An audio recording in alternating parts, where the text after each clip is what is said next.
Hi everybody, my name is Casey Wheeler and the topic of my presentation today is to compare and contrast fully funded and partially funded pension plans.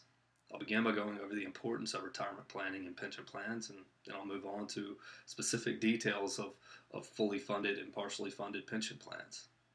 After that, I'll discuss the similarities and differences between the two. Finally, I'll finish with some conclusion remarks. Retirement planning is extremely important. I assume most people in this class are relatively young and still have a lot of time to take the appropriate measures in planning for retirement.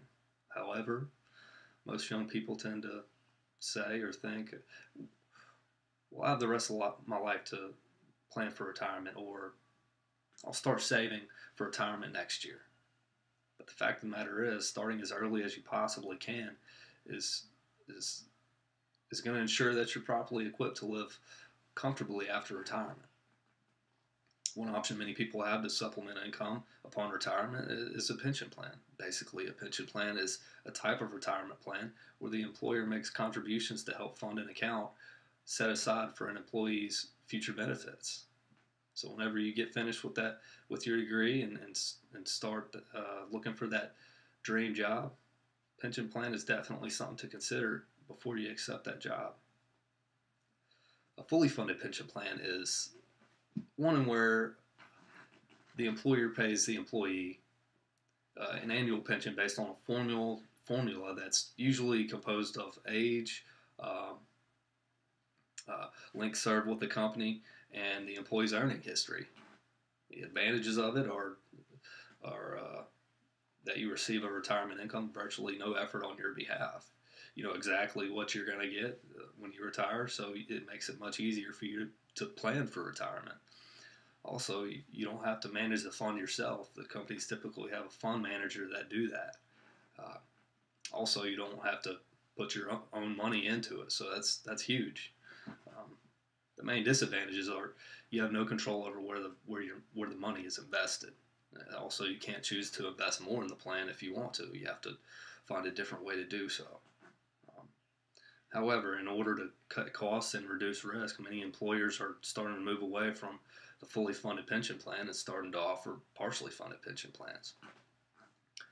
A partially funded pension plan is one where the company invests contributions on behalf of the employee during the years that the employee has worked for the company. Typically, the employee and the employer both contribute to it, and the employee's pension is dependent on the total amount of contributions and the return on investment of the account. So, main advantages of it, your contributions are deducted before taxes. They provide more investment choices. You have more control over where the money is invested, and also contributions and earnings aren't taxed until they're withdrawn at retirement. Some of the key disadvantages of it are there's no guaranteed payment amount that you'll receive, so it makes it tougher to, you know, plan for retirement. Also, a greater amount of risk is put on the employee. So, um, in summary, fully funded and partially funded pension plans are similar in the sense that they are both intended to provide supplemental income after retirement. They also both rely on employer contributions as well as uh, they're subject to return on investments for stability. Some of the key differences in the two are that fully funded pension plans are based more on a formula rather than employee contributions. Also, the employer manages the fund, and the employer is greater at risk for fully funded pension plans. Um, in conclusion, retirement planning is very important. Pension plans provide a great way to supplement income upon retirement. Weighing your options and picking the right plan for you is the smart way to go. And starting planning for retirement sooner than later, then it'll leave you in much better shape when it comes time to retire. That's all I have for you. I hope you enjoyed my presentation. I hope you learned something today. Thank you.